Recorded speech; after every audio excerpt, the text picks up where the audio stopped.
स्वागत है आप सभी भक्तों का। मैं हूँ शोभा।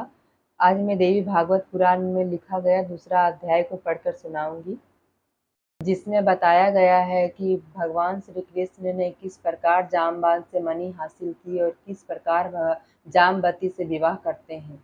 तो चलिए हम इसे पढ़कर जानते हैं।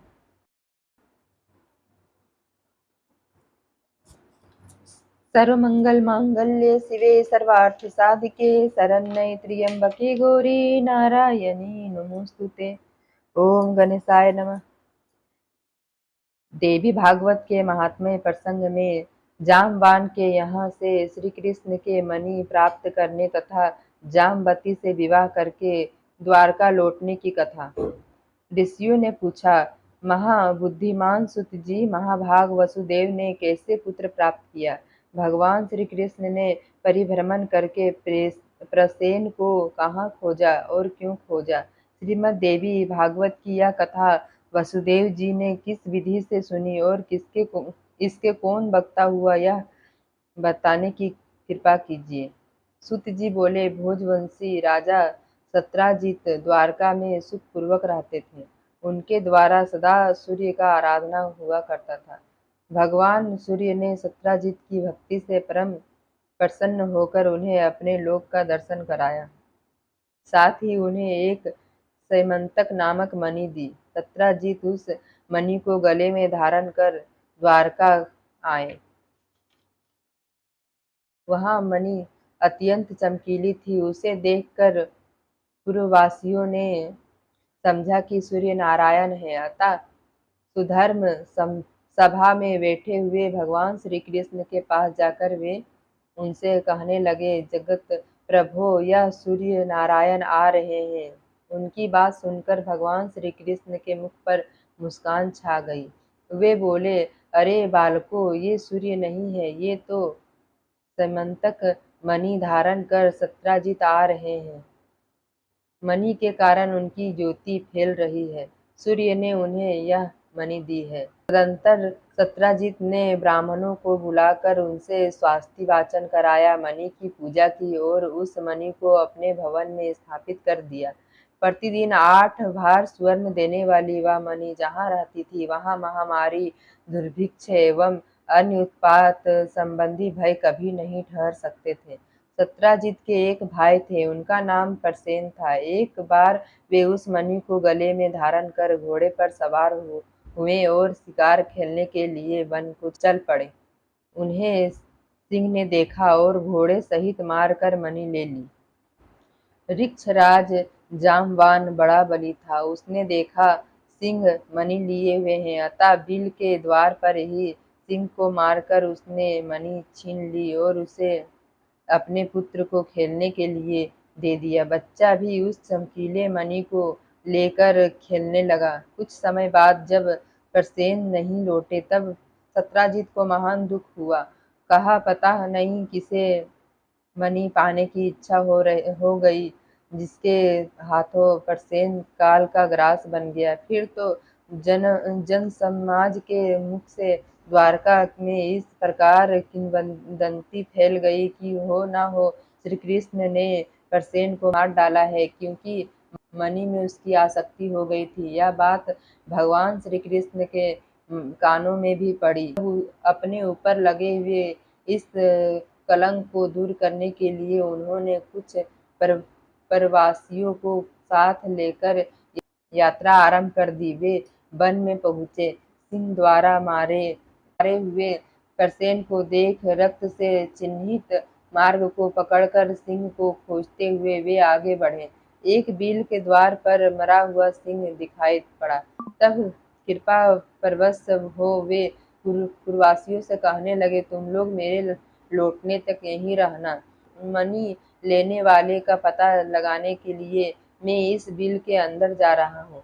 बहुत अच्छा कहकर पुरवासी वहीं ठहर गए। भगवान श्री कृष्ण बिल के भीतर वहां गए जहां जामवान का स्थान था। देखा, ऋक्षराज का बालक मणि हाथ में लिए हुए था। उन्होंने मणि छीनने की चेष्टा की। इतने में धाय ने भयंकर शब्दों में गर्जना आरंभ कर दिया।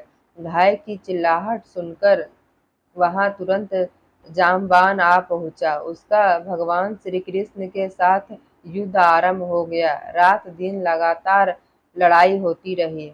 दोनों में 27 दिनों तक घोर संग्राम चलता रहा। उधर द्वारकावासी भगवान श्री कृष्ण की प्रतीक्षा में बिल के द्वार पर रुके थे। 12 दिनों तक उन्होंने प्रतीक्षा की। तत्पश्चात डरकर वे अपने अपने घर लौट गए। पहुंचने पर आरंभ से अंत तक सारा समाचार कह सुनाया। सुनकर सबको महान कष्ट हुआ। अब वे सत्राजित की निंदा करने लगे। अपने पुत्र की यह कष्ट कहानी महाभाग वसुदेव के कानों में पड़ी। परिवार सहित वे शोक सागर में डूबने उतरने लगे। अब मेरा कल्याण कैसे होगा, इस प्रकार की अनेकों चिंताएं उनके मन में उठने लगी। इतने में देवर्षि नारद जी ब्रह्मलोक से वहां पधारे। वसुदेव जी उठकर खड़े हो गए। मुनि को प्रणाम किया, उनकी यथोचित पूजा की। नारद जी ने बुद्धिमान वसुदेव जी से कुशल समाचार पूछा, फिर कहा, आप चिंतित क्यों हैं? इसका कारण बताइए। वसुदेव जी ने कहा, मेरा पुत्र श्री कृष्ण प्रसेन को खोजने के लिए पूर्ववासियों के साथ वन में गया था। मरे हुए प्रसेन पर उसकी दृष्टि पड़ी। भील के द्वार पर देखा कि प्रसेन को मारने वाला सिंह भी मरा पड़ा है। तब पूर्ववासियों को द्वार पर ही ठहरा कर वह स्वयं अंदर घुस गया। मुझे बहुत दिन व्यतीत हो गए, अब तक मेरा वह प्राण प्रिय पुत्र नहीं लौटा।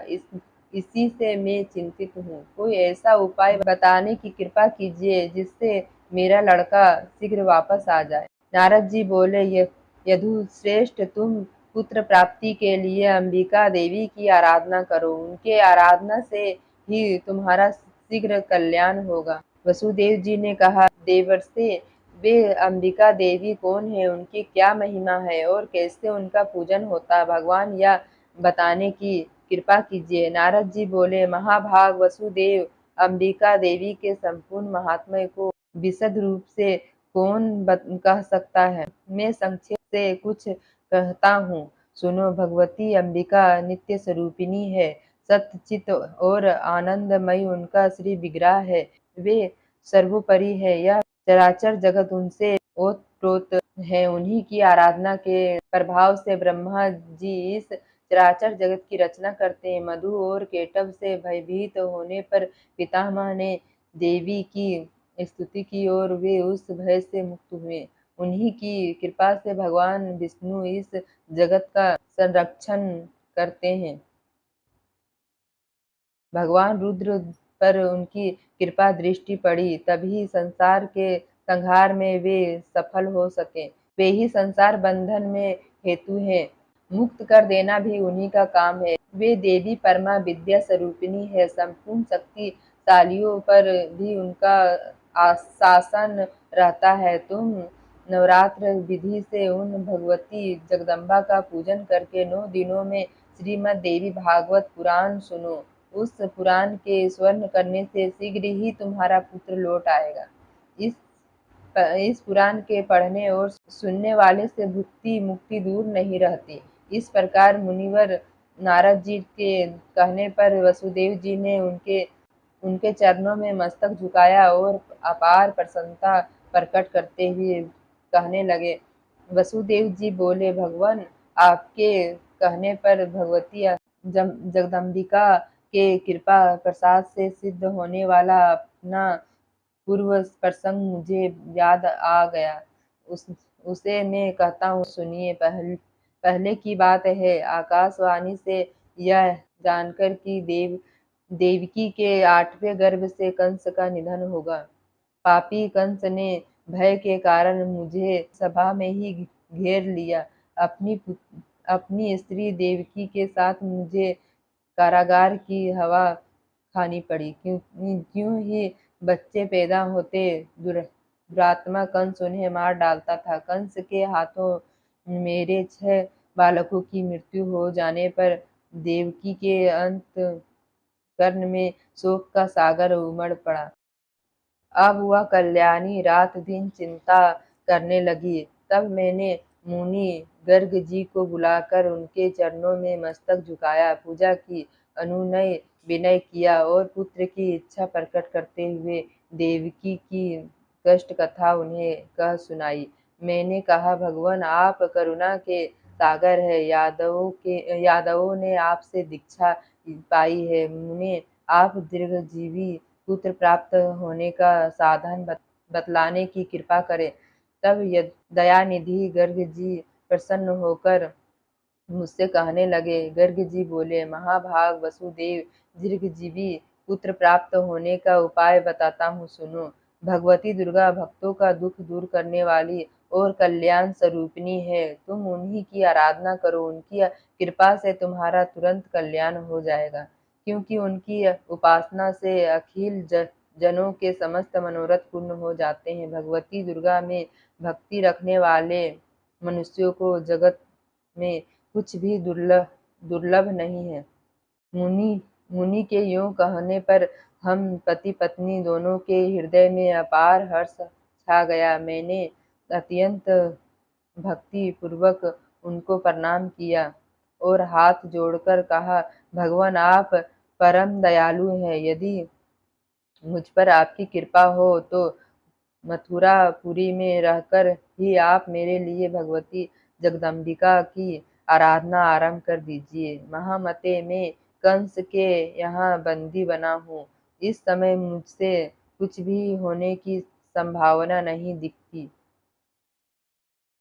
अतः आप ही इस दुख रूपी दुस्तर सागर से उद्धार करने की कृपा कीजिए। इस प्रकार मेरे कहने पर मुनिवर गर्ग जी प्रसन्न होकर बोले, वसुदेव तुम मेरे अति प्रेम पात्र हो, अतएव तुम्हारे कल्याणार्थ मैं अवश्य यत्न करूंगा। फिर तो मेरे प्रेम पूर्वक प्रार्थना करने पर मुनिवर गर्ग जी भगवती अंबिका की आराधना करने के लिए कुछ ब्राह्मणों को साथ लेकर विंध्य पर्वत पर चले गए। वहां पहुंचकर वे भक्तों के मनोरथ पूर्ण करने वाली जगन माता के जप और पाठ में संलग्न होकर उनकी आराधना करने लगे।